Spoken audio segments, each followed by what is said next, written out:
Features, it's Shaaba, welcome back to my channel and thank you for clicking on another video. Today we're going to dive into something scary, and that is the world of bad women's anatomy. We've done this a couple times on this channel, and you know when you have those contexts where you're like, you know what, I'm just gonna do the thing, because when I do the thing it's not going to be as bad. Bad women's anatomy is the opposite of that. It's always so much worse, and I'm both terrified and kind of excited, oddly aroused? No.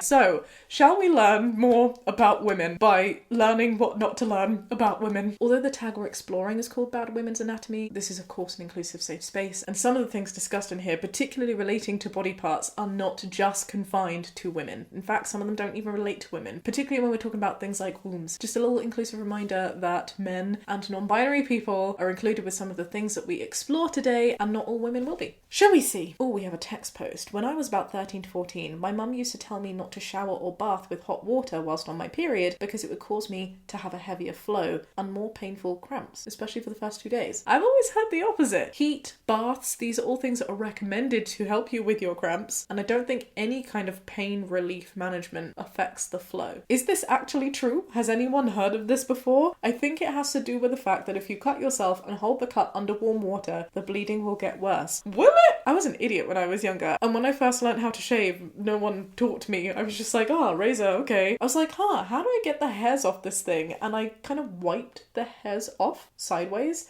not realising that of course my poor thumb wouldn't be very happy with that decision. I didn't realise this until after I got out of my hot shower, because water of any kind stops bleeding. It's just a thing, I don't know the science behind it, but whenever I get a cut of some kind, if I put it under the tap to like disinfect it, it always stops the bleeding. So no, I don't think hot water increases the flow, whether it be on a thumb or coming out of here once a month or thereabouts. Hashtag periods are not always regular. Does anyone else just cringe at the things women's bodies go through for pregnancy, childbirth and recovery? Boobs gone, loose pillowcases on your chest, vagina blown up, muscles are forever changed, canal is basically a highway, sex will never be the same. Barely there. What? Connected to your vag might have stitches. You're probably constipated and pooping will be painful. That's right. For the rest of your life, if you have a baby, you will not be able to poop anymore. You will have trouble all the time. It will be painful. I know it's painful because your butthole's gone. Your body's having to force the poop out elsewhere. Of course, this can be very painful. It's so stupid. Hormones, roller coaster. You'll take months to heal from. By the way, you're gonna probably have depression, cry, and hate your new life. Uterus, volcano, explosion. That'll never be the same. Bye-bye. By the way, you're more fertile after giving birth. And nipples, now a cafeteria for your baby. They'll dry up, bleed, and constantly ache. It's sad, and it's sad because this is what we've grown up seeing. Granted, less dramatically, but in the media with movies of people being pregnant and mums being like, ugh, I hate my life now, and it's just not true. The older I am and the closer that I get to feeling ready for kids, the more I've actually looked into it, and I love the fact, shout out by the way to M. Clarkson right now, who is a gorgeous creator online. You should totally follow her if you like lifestyle content and new mama content. And I wish more people were as honest as she was about, number one, the stigmas and fears, and two, how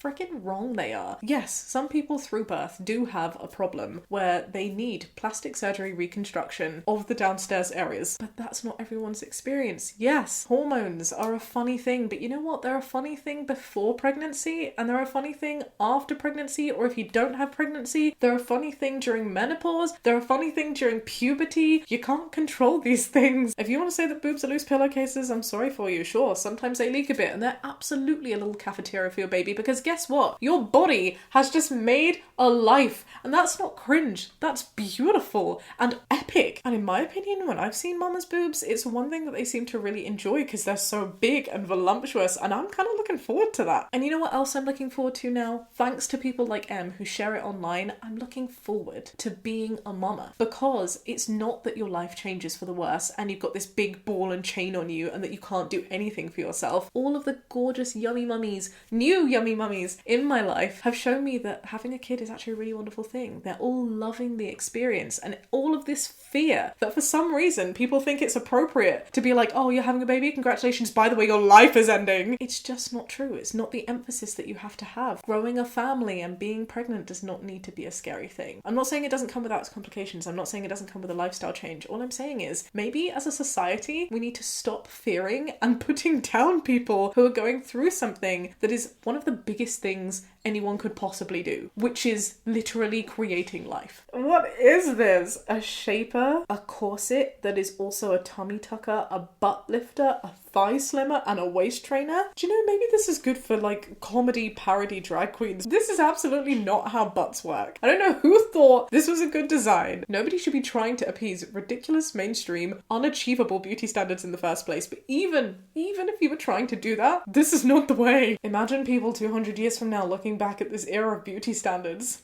Sigh. Big sigh. POV, you're in a woman's doctor's office.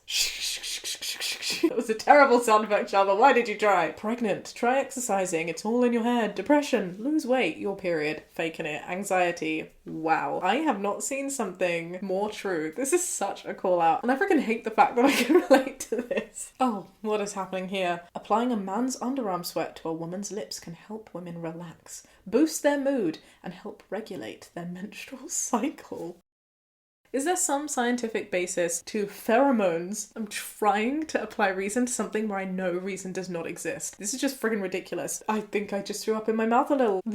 Someone has a kink that they need to justify. And you know what, babe? It's totally fine. If you want to go making out with other people's armpits, genuinely, do your thing. But this justification is not the one. Just do it because you like it. It's fine, truly. My mum was talking about how the birth of my brother and I, my brother being the firstborn, went. And then mentioned how my brother as a baby was there when I was born. My brother then jokingly bragged about how he was there at my birth and I wasn't at his, when I replied saying I was technically there because I was an egg cell, you know? He immediately declined it and said that it wasn't true. My dad then jumped in and agreed with my brother, since egg cells would apparently just grow before every period in the ovaries, then get excreted with menstruation if the person doesn't get pregnant. I then started to laugh a bit thinking that he was joking, but after a bit I realised that he wasn't. I tried to explain how every woman's born with around 40,000 egg cells. It's actually significantly more from research that I've read about this not too long ago. We're created with multiple hundreds and thousands of eggs. Around 400 to 500 will mature throughout the course of life. My dad was still a bit in denial and said he had to Google this, when my brother was still shocked that only around 400 to 500 egg cells mature. My mum apparently didn't know about this before either, but they all believe me now after I explained it a bit further. I only know about this myself because we learnt about it in school and wrote a test about it, and this, my friends, is why sex ed is so important. There are 3 people in your life, all of who had very different but equally wrong ideas of the body. The best part of this story is that your family learned from you. Too often we see people refusing to accept facts because they're not convenient, or the teacher is the wrong age, gender, colour, generation, etc. Yeah, that's cool. Yay, internet. And thank you for your post, because now maybe through this video and us talking about it, even more people will learn about this. But yeah, from what I've heard, we have multiple hundreds and thousands of eggs. A lot of those don't survive us being birthed because it's a very knock around process. And then between that age and puberty, where we're obviously more boisterous and doing more crazy things as kids, because kids jump first and think later, which I think is a beautiful thing in most cases, but many eggs don't survive that. And then from puberty you have a couple tens of thousands of eggs,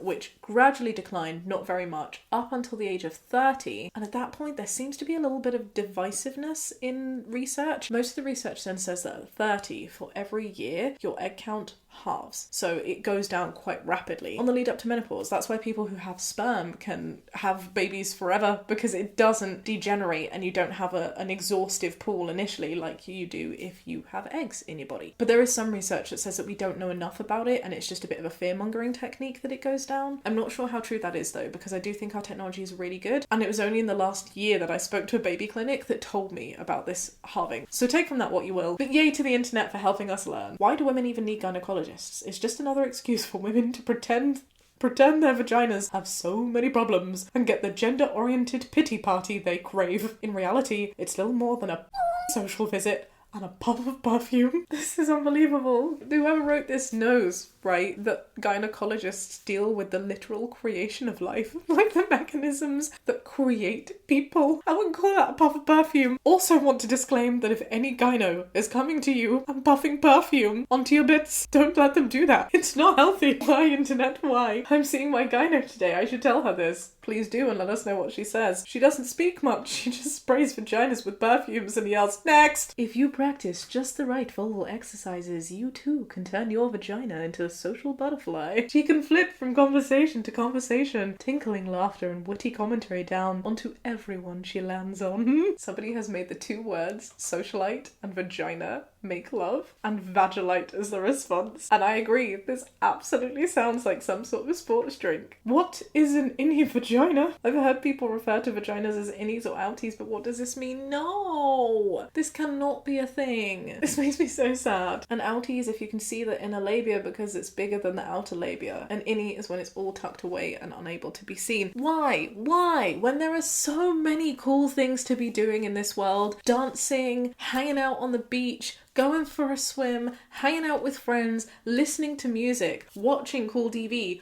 Why has society decided that it's a really good idea to fixate on tiny things about our bodies that we can't change and shame people for how they're born? It just makes no sense to me. I don't mean to sound like that one person, but I feel like Bad Women's Anatomy makes me be that one person that's looking for a reset button on the world. I'm sure that we can do so much better. Also pointing out that the inner and outer labia is not the vagina. Technically, all vaginas are innies because the vagina's the bit that's internal to you. So whoever wrote this needs to take a look at a little school diagram from sex ed. Sex ed would solve so many problems.